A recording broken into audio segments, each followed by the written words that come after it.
Good morning, Har Har Mahadev. સ્વાગત છે મારા નવા બ્લોગમાં. તો ગાઈસ જુઓ, આજના દિવસની મસ્ત મસ્ત શરૂઆત થઈ ગઈ. નહીં ધોઈને તૈયાર થઈ ગઈ, પણ આજે તો પહેલું એવું કે પોતું કરવાનું બાકી છે.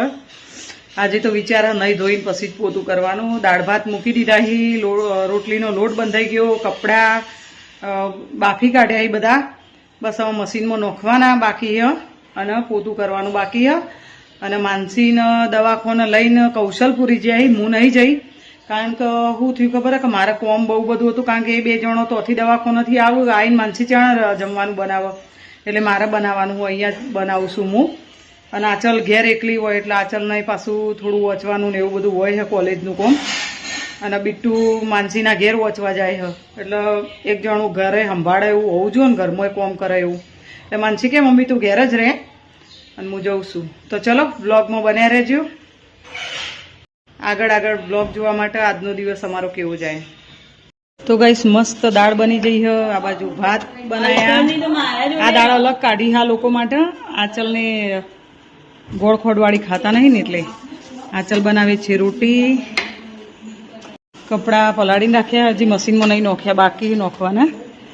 જો પોતું બધાથી થઈ ગયું મસ્ત મસ્ત. બેબુનો બેઠી, માનસી દવાખાને જઈને આવી એટલે બેબુનો વાતો કરી. અને હું હવે માથું ઉડાવી દઉં. કહું છું અંદર લેપટોપ ઉપર કોમ ચાલુ હોય. ઊંઘે ઊંઘે જુઓ, પંખા બંખા બંધ કરી દઈએ. હા આખું કરવાનું બાકી છે. લઈ પોતું કરતી હતી એટલે થોડું આ બાજુ કરી દઉં. આ તો મેં ઊભો ઊભો જ પોતું કરી નાખ્યું હો, બેસીને નહીં કર્યું કારણ કે મને ફાવતું નહોતું. આ થાક બહુ લાગેલો હતો એ તો કરી દેવા. તો સારું તો થયું જ છે. જોઈએ બેબુનો શું વાતો કરે. એટલે પેલા કે 10 દિવસની આવી ને ટોટલ 10 દિવસની હકર ને કઈ આ દવાઓ એટલે એમ કે એ તમે લઈ જાઓ એક વખત. આપણે એન્ટીબાયોટિકો હું તને નહીં આલું એમ ભારે. મેં કીધું સર આટલી બધી આપી હતી તો કે પ્રોબ્લેમ આરી હોય પેટની અને ગળાની આલો તો ચોથી તન મટો. એટલે પેલા બીજા દવાખાને જો તો ઈ કોણ હોય. એટલે પેલા દવાખાનામાં મને ગળાની આપી હતી, ભારે ભારે ગોળીઓ આપી હતી મમ્મી. તો એ કે કદાચ મેડિસિન્સ થી હોય થાય એસિડિટી ને એવું બરોબર. તો આટલે સુધી પહોંચતું હતું તો એના કારણથી તો નથી કહેતી. જો મને ખબર પડે ને એટલી તો જોવાનું મિનિંગ શું થાય. એટોક્રેનનો મતલબ ડોમ પેરીડોન હવે. હા, એનો મિનિંગ શું થાય કે ગેસ્ટ્રિક મોર્ટાલિટી, સ્ટમક એમ્પ્ટી, એટલે આ બધી ઠંડકની દવાઓ આપી ઇન શોર્ટ. નોઝિયા વોમિટિંગ ને બધું ના થાય ને એટલે ગેસ્ટ્રિક મતલબ રિફ્લેક્સિસ ના થાય. પેલું તને જે થાય ને એટલે કઈ પણ એવું મને નહીં ખબર, પણ એના કોઈ કે એનાથી થયું, બીજું કોઈ કારણ નહીં. હા તો એવું હોય. એક આ તો ખબર આવે. પ્રેડનિસોલોન આપીએ. અરે આ સિરપ રિડ્યુસ ઇન્ફ્લેમેશન. સિરપ આ તો પેલા એની હો સિરપ એના માટે આપીએ ખબર મેં રિડ્યુસ સ્ટમક એસિડ એસિડિટી ના થાય એની હો. અને મેગ્નેશિયમ અને હેલ્થ ગેસ્ટ્રિક ઇરિટેશન, ગેસનો કોઈ પ્રોબ્લેમ ના થાય, એસિડિટી ના થાય.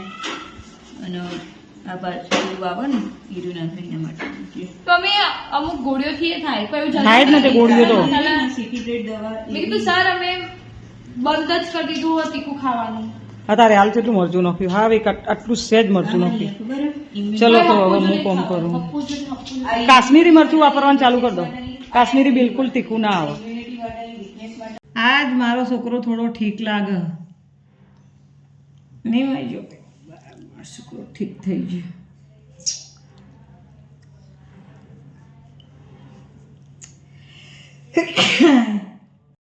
તો ગાઈસ જો હું ઘરમાં આ રીતે સિમ્પલ મેકઅપ કરું, સિમ્પલ કોઈ ખબર ના પડે કે મેકઅપ કર્યો છે, પણ મેં મેકઅપ કર્યો હોય એટલે જેવું કે ગમે ત્યારે સારું જ લાગે. કોઈ રીલ લેવી હોય ને, મને મારા ટેવ કેવી હોય કે ફેશિયલ તૈયાર નહીં થવાનું. માથું બાથું ઉડાવા બેસીએ એટલે થોડું તૈયાર થઈ જવાનું સિમ્પલ રીતે. એટલે વચ્ચે કોઈ રીલ લેવાની આવે, સારી રીલ આવી જાય જોતા જોતા ગમી જાય તો પછી રીલ લઈ લેવાની એવું. એટલે થોડી વાર હું મારા બેડરૂમમાં આરામ કરું છું. જમી લીધું, દાળ ભાત બનાવ્યા હતા, રોટલી બનાવી હતી, શાક બાક કોઈ બનાવ્યું નહીં. જમી લીધું. બધો કૌશલપુરી ને બધા પેલા રૂમમાં હોય એમનો લેપટોપ ઉપર કોમ ચાલુ હોય. મારા પલંગમાં ક્રિશ ઊંઘી એટલે મારા આવ્યો આજ બેડરૂમમાં ભોય પથારીમાં વારો. તો ચલો મોડા મળીએ. તો ગાઈસ મેં એક ઊભો વ્લોગ લીધો હ પૂરો મેકઅપ હું રોજે રોજ રેગ્યુલર ઘરમાં મેકઅપ કરું ને રેગ્યુલર એટલે કોક દિવસ કરું માથું ધોયું હોય કે પછી અમુક ટાઈમે મન થઈ જાય કે ના કરો હો મેકઅપ એટલે કરી લઉં તો એ આખો વિડીયો મેં ઊભો ફેસબુકમાં મૂકવાની હું તો જોઈ લેજો. તો ગાઈ જુઓ હું અને મારું બબોડું બે જઈએ છીએ નીચે ઓટો મારવા રમવા. બાબુ કે હું રમવા જઉં કે ચાલી ઉતાવળે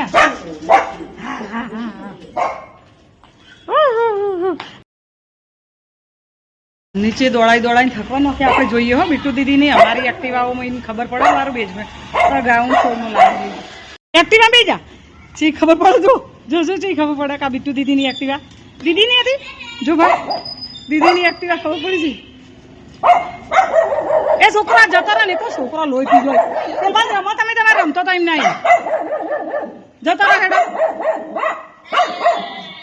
બસ ચૂપ થઈ જા આપણે તો ગોડો હી છોકરો તો બધો અને ટાઈસી કૌશુભાઈ ને એક્ટિવા છે હેડો કૌશુભાઈ ને એક્ટિવા બેસી જાઓ હેડો ચલો ઉતરો કૌશુભાઈ ને એક્ટિવા બેસી જાઓ હેડો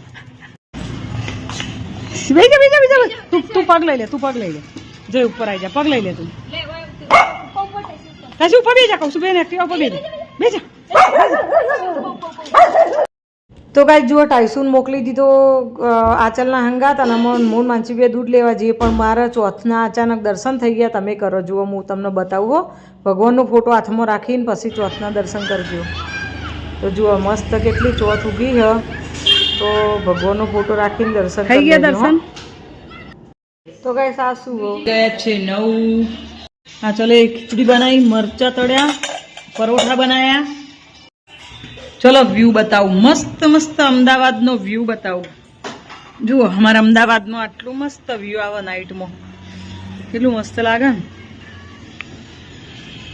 તો ગાઈસ જુઓ અમે આવ્યા વ્યૂ સાથે રહીએ છીએ અમદાવાદમાં રહેવાની બહુ મજા આવે છે અમને તો હવે ધીમે ધીમે મને એકદમ મસ્ત ફાઈ ગયું હો ભાઈ મજા આવી જાય રહેવાની એવું ના લાગે કે આપણે એકલા હી આમ ભર્યું એકદમ બધું ભરેલું હોય ને એવી રીતે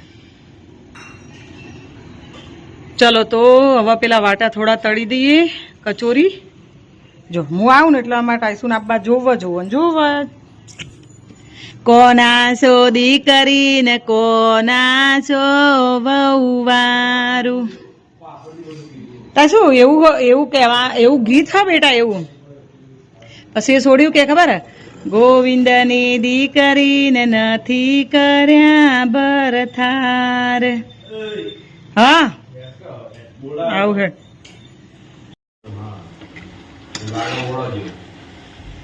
કોક હ ખરા જે હોય ખરું જતો તળવા કોમ ગઈ અમે આવ્યું એ લાયા છીએ અમારા પાડોશી આલ્યું